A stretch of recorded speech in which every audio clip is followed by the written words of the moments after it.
हर बदलते मौसम के साथ ना हवा में एक जानी पहचानी भिनभिनाहट वापस आ जाती है और साथ ही डेंगू का खतरा भी।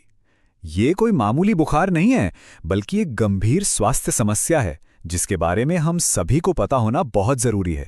तो चलिए अगले कुछ मिनटों में डेंगू से जुड़ी हर जरूरी बात को एकदम आसान भाषा में समझते हैं। तो सवाल ये उठता है कि आखिर ये आम सा लगने वाला मौसमी बुखार इतना खतरनाक बन क्यों जाता है। इसका जवाब समझना इसलिए जरूरी है क्योंकि जब बात डेंगू की होती है ना, तो जानकारी सिर्फ ताकत नहीं बल्कि एक सुरक्षा कवच होती है। तो आज हम इन 5 जरूरी सवालों के जवाब जानेंगे। सबसे पहले, डेंगू आखिर है क्या? ये फैलता कैसे है? इसके लक्षण क्या क्या हैं? इसका इलाज क्या है? और सबसे जरूरी, इससे बचा कैसे जा सकता है? तो चलिए सबसे पहले एकदम बेसिक बात समझते हैं। पहला सवाल, डेंगू बुखार आखिर है क्या? असल में ये एक वायरल इन्फेक्शन है जिसे फैलाने का काम एक मच्छर करता है।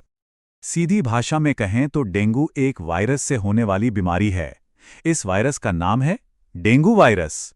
ये ज्यादातर गर्म और नमी वाले मौसम में फैलता है और इसे फैलाने का काम एक खास किस्म का मच्छर करता है।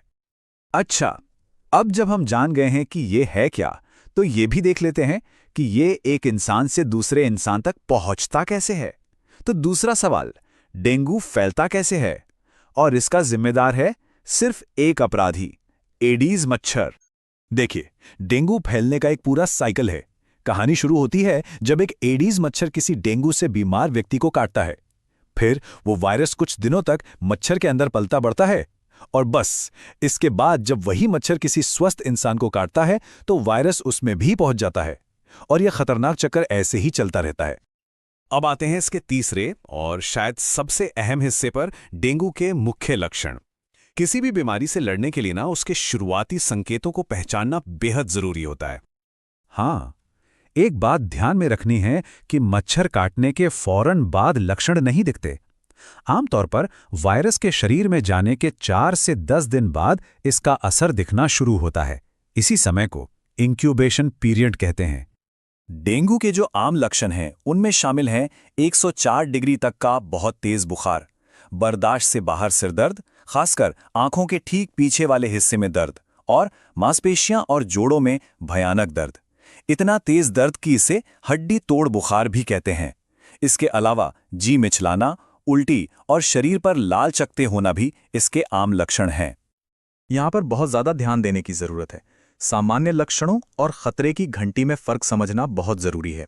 देखिए, बुखार और बदन दर्द तो होते ही हैं, लेकिन अगर पेट में बहुत तेज़ दर्द हो, उल्टियाँ रुक ही नहीं रही हों, नाक या मसूड़ों से खून आने लगे या बहुत ज़्यादा थकावट और बेचैनी महसूस हो, तो ये गंभीर डेंगू के रेड अलर्ट हैं। ऐसे में इंतज़ार बिल्कुल नहीं करना है, फ़ौरन डॉक्टर के पास जाना है। चलिए अब बात करते हैं इसके इलाज की। चौथा सवाल, डेंगू का इलाज क्या है? यहाँ ये समझना होगा कि इसकी कोई एक पक्की दवा नहीं है, बल्कि इसके लक्षणों को काबू में रखने और मेडिकल हेल्प पर ध्यान दिया जाता है। एक बात बिल्कुल साफ साफ समझ लीजिए, डेंगू के लिए कोई जादुई गोली नहीं बनी है। इसे ठीक करने के लिए कोई खास एंटीवायरल दवा नहीं है। इसीलिए खुद से कोई भी दवा लेना न सिर्फ नासमझी है, बल्कि बेहद खतरनाक भी हो सकता है। सबसे सुरक्षित रास्ता सिर्फ और सिर्फ डॉक्टर की सलाह है। डेंगू की देखभाल के लिए कुछ नियम बहुत सीधे हैं। सबसे पहले कि क्या करें?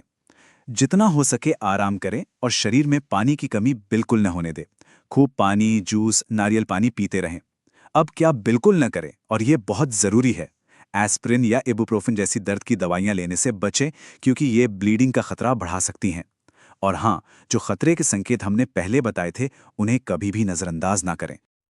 और अब हम पहुंचते हैं अपने सबसे मजबूत हथियार पर, हमारा आखिरी सवाल, डेंगू से आखिर बचें कैसे? क्योंकि किसी भी बीमारी के इलाज से हमेशा बेहतर होता है उससे बचाव करना। रोकथाम की शुरुआत घर से ही होती है। डेंगू के खिलाफ सबसे बड़ा हथियार है मच्छरों के पनपने की जगहों को ही खत्म कर देना। एडीज मच्छर को साफ ठहरा हुआ पानी बहुत पसंद है, तो बस अपने घर में पानी के जासूस बन जाइए। कूलर, गमले, पुराने टायर, हर उस जगह को चेक कीजिए जहां पानी जमा हो सकता है और उसे साफ कर दीजिए। अगला कदम है अपनी खुद की सुरक्षा। अपने और मच्छरों के बीच एक ढाल बनाइए। जब भी बाहर निकलें, त्वचा के खुले हिस्सों पर एक असरदार मॉस्किटो रिपेलेंट लगाएं। ऐसे प्रोडक्ट्स चुनें जिनमें डीट यानी DEET जैसा कोई प्रमाणित तत्व हो। पता है, आपके कपड़े भी आपका बचाव कर सकते हैं। पूरी आस्तीन की शर्ट और लंबी पैंट पहने ताकि मच्छरों को काटने का मौका ही ना मिले।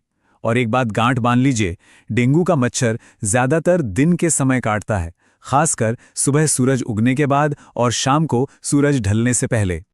और आखिरी टिप, अपने घर कोई किला बनाइए। दरवाजों और खिड़कियों पर जाली लगवाएं ताकि मच्छर अंदर ही ना आ सके। और अगर जरूरत हो तो सोते समय मच्छरदानी का इस्तेमाल करना एक बहुत ही अच्छी और सुरक्षित आदत है। अंत में पूरी बात का सार बस इतना है कि डेंगू से लड़ने का सबसे अच्छा तरीका है उसे होने ही ना देना। रोकथाम ही हमारा सबसे शक्तिशाली हथियार है। तो अब सवाल ये उठता है कि क्या हमारा घर और हमारा आस पड़ोस सच में सुरक्षित हैं?